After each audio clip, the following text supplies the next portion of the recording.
So on the way to the game, thank you for coming in for today's Matchday vlog, is Manchester United before the international break. So Dad, how do you feel ahead of this game? Well, I feel a lot better after the Champions League win against Copenhagen. We proved we can finally win at home. Having said that, Copenhagen were very average opposition, and obviously you get a lot more time in the Champions League. So some of our players that struggle in the Premier League were better, I think, in the Champions League. Like Simmons, like maybe Odebert and a few others. It just seemed to be better with a little bit more time on the ball. Yeah. But I do feel better as a result, especially Mickey's goal, fantastic. So they cheered me up after the disaster of the Chelsea embarrassment the week before. Very true, that is good. But, you know, Manchester United are a team that have turned a corner. Do they worry you potentially in terms of the attacking talent they've got? You know, Mbeumo, Cunha, Fernandes? Yeah, 100%. I mean, we seem to be a little bit unlucky this season, in that we play these teams that have had a struggle at the beginning or a struggle last season, and they've just got into some really good form when they play us. Like Villa struggled at the start. By the time we played them, they've been winning games back to back, and it proved to be a tough game and we lost. And Man United are similar to that. They've got on a really good run. So for me, this is a tough game. It's always tough playing Man United generally anyway, whatever their form is. They're a big club, classy outfit.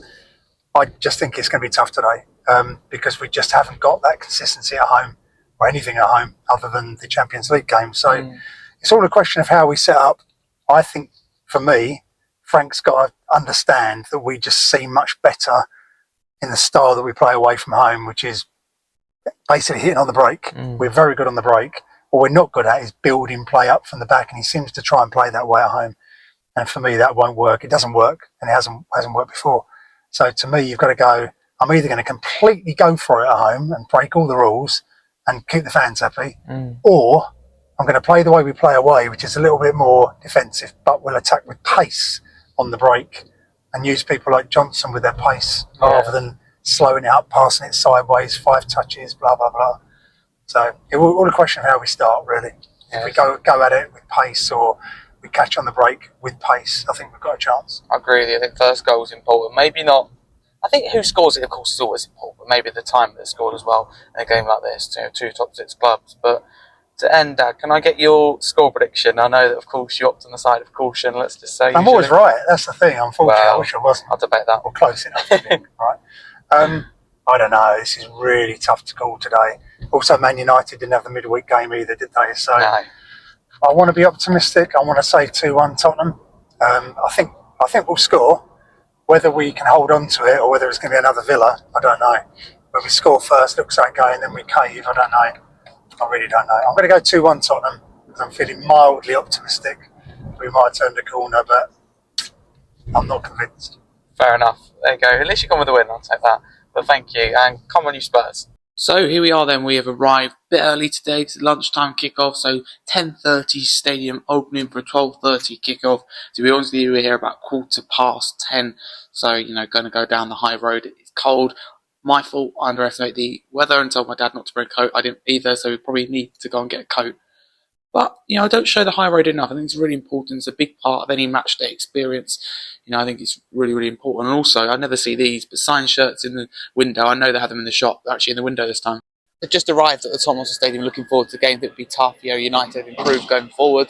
I think Amorim now is really getting across his ideas and how he wants to play a rigid, kind of stubborn system. So I think they've done well. Don't get it wrong, Amorim Manager of the Month and Mbeumo Player of the Month tells you all you need to know. So it will be difficult. I think Tottenham do have the quality if they get it right to win this game. So I'm going to go 2-1 Tottenham. I think the line's important. I think we need some Moani from the start. He's shown a lot more than the likes of Richarlison is at the moment. I think Simmons is very good. Can he build on that performance? What midfield balance does Frank go with? So I'm looking forward to the game. Early kickoff. Can either ruin the weekend or make the weekend. Come on, you Spurs.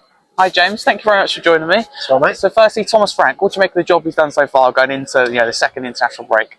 I mean, there's quite a lot to talk about really to try and sum it up. I think he's done a good job on the whole. I mean, with players out injured, such as Solanke, Maddison, Krivaleski and stuff, I think it's difficult for him to get that attacking element that we need in place. So it's probably why he's been playing that double pivot. But, the results are better. I think the discipline in the team's better.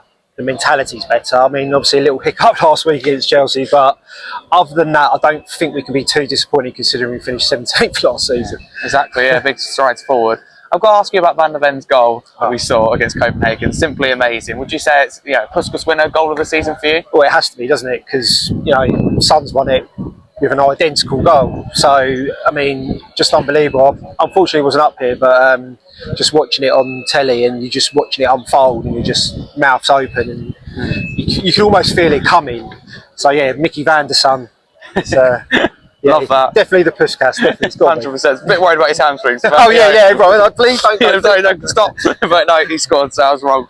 I've got to ask you though, Jamie Carragher's comments on Sky. So Monday Night Football, he said João Palhinha simply hasn't got the quality to play for Tottenham. I think he made some good points about the midfield balance, but he seemed to target Palhinha. What do you make of that? Because he's been great, hasn't he? A bit unfair, really. I think that signing, if anything, considering it's a loan, has been magnificent. If we can get him for, 29 million or something as a permanent transfer, he's made the world of difference to the team, I think. I mean, don't want to swear on this, but I'm not a big fan of Jamie Carragher myself. I mean, he tends to target Tottenham, I think, and just unfair comment, really. I mean, obviously, like I mentioned, with that double pivot with Palhinha and Benzema's not ideal, but with the lack of attacking options, I think Frank feels like he has to play that. At home, maybe he shouldn't. Maybe he should gamble a bit more, but away from home, it's worked a dream. You've beaten City and had other good results. Away from's been amazing. Just need to match it in. It's like playing 20 away games, isn't it, at the moment? But today, Manchester United. Then, before we get to that international break, how are you feeling and your score prediction, James? Oh God. So, I mean, we don't tend to do well for an international break, do you? So hopefully today that'll change. Man United have come into a bit of form now, haven't they? Again, typical. But I'm confident today, and I'm going 2-1 Spurs. Come on, you Spurs. Thank you very much. It's Cheers, great. mate. Nice. Great to say. Really appreciate that. My day just got even better. Just bumped into, I got a photo with Peter Crouch going on air with TNT Sports. He didn't have long, so it was a quick photo. Look, that one looks like he's got no arms. I promise you he has. I look tiny next to him. No, I'm looking forward to the game, but need fuel. I mean, almost like I'm going on the pitch. But no, I've got beef and onions, signature pie, so the top signature pie, with mashed potato and roasted vegetables. But I don't know if you can see, but I've been sold a little bit short with the mash and veg. But a little bit short, but still good service, as always, and it should be nice. Come you Spurs. Quick check out the seat and the view as always the same.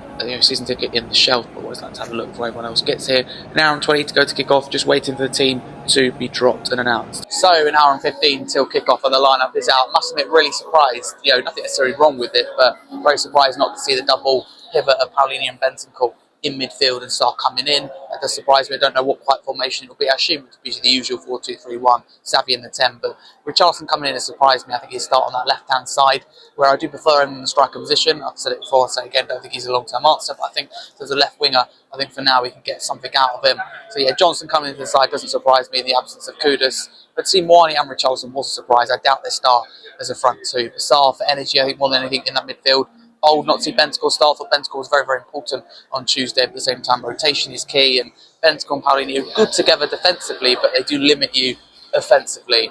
Also, I noticed Jed Spence coming in at left back instead of a doggy. I prefer a doggy at left back because it adds more balance. He's just right, he's left footed, better going forward, but I really like Jed Spence too. So yeah, no complaints with the lineup, but surprise. But hopefully we see what it's like, and it's a winning formula by Frank.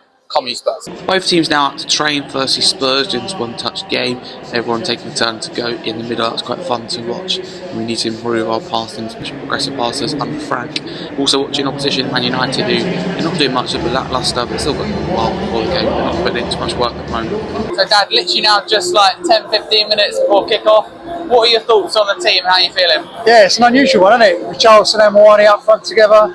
Or if he's going to put Richarlison out on the left a little bit, do you think? Maybe more up front himself, centre forward.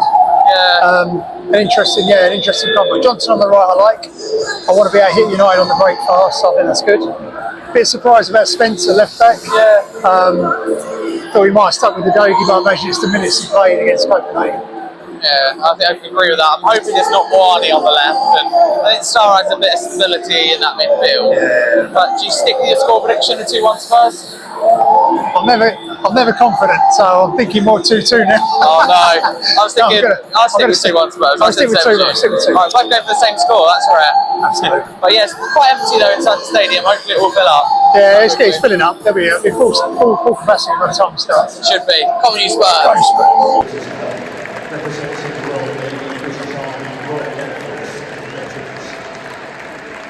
getting ready for the final post to be played inside the Tottenham Stadium ahead of Remembrance Sunday.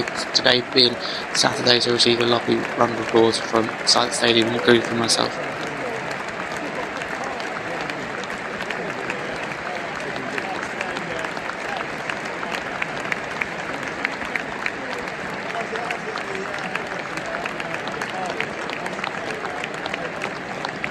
Here we go then, can we make it 2 home wins in a week and end that kind of voodoo? Talk about home form. It would be huge going into another international break.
The final post.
We're underway at the Tottenham Hotspur Stadium. Come on, you Spurs.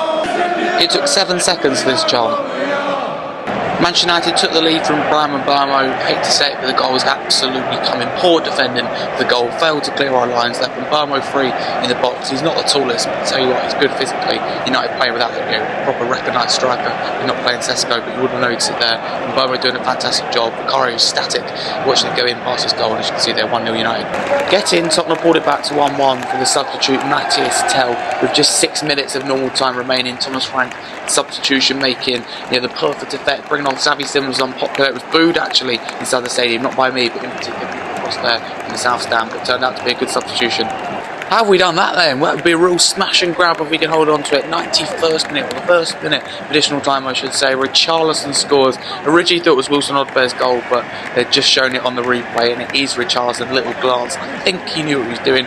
Oh, I can't really say until I see it back. Odbear again. Talk about Frank Stubbs making the impact. Odbear comes on and gets an assist. Frank keeps Richarlison on, which will be now popular inside the stadium and in social media, and he scores. That's why he's top-notch manager, and that's why we're fans, myself included.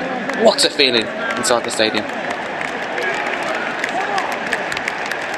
Yes, 2-1 Spurs, come on you Spurs. Damn it, we couldn't hold on, ended 2-2. Poor defending again. Mattis de Ligt scores from a corner, so frustrating. We wouldn't have deserved it. The smash and grab it would have been, or would have taken it. Post-match reaction, coming next. Just got in from the game. Do you know what? It's so frustrating. I think towards the end, when we're winning the game, just to throw it away like that, it's frustrating because it was nearly a smash and grab victory. If I'm honest with you, it wouldn't have been deserved at all, but it's one that you'd absolutely take. So the draw is a little bit fairer than, of course, us winning, but poor first half, much better second half. Thomas Wright won't get the credit he deserves, but his substitutes made the difference. Wilson Odbear comes on and gets an assist. Udogie comes on and gets an assist. Mattis Tell comes on and score, and also decided to keep Richarlison on. That paid him well, but there was a lot of boos inside the stadium, mainly from the south stand rather than in and around me in the shelf. But there were a lot of boos, when Xavi Simons was taken off and Mattis Tell was brought on. I don't think people like that. Tell has been great, and Simons in particular, attacking player, and people like him. He's new, but it turned out to be a fantastic decision. So frustrating. I think we would have literally, absolutely, taken the point at half time without a doubt. But things change really quickly in football because we lead that game and now it feels like a defeat. That's the thing. Overall, though, I think we still really do need to improve. But we're so close to getting that win. Would have meant a lot. 2 home wins in the space of a week going into the international break. But we didn't lose. We come back and Frank substitutes nearly changed the game in terms of it went from 0 points to 3. But in the end, it goes from 0 to 1. So frustrating. But thank you very much for watching the Matchday vlog. If you have any suggestions how I can improve these vlogs, please let me know in the comments below. I'm aware that I don't film a lot, in particular me at the stadium, but I don't like to be that pushy one, intrusive on others. For me, I think it's important that other fans in and around me can enjoy the experience. I'm not going to be one of them that's going to shove a camera, at my face with them behind or anything like that. That's just not me. But I'm open to suggestions on how to improve. But thanks for watching. If you're new, like, subscribe to the channel, and I want you Spurs on to the next one.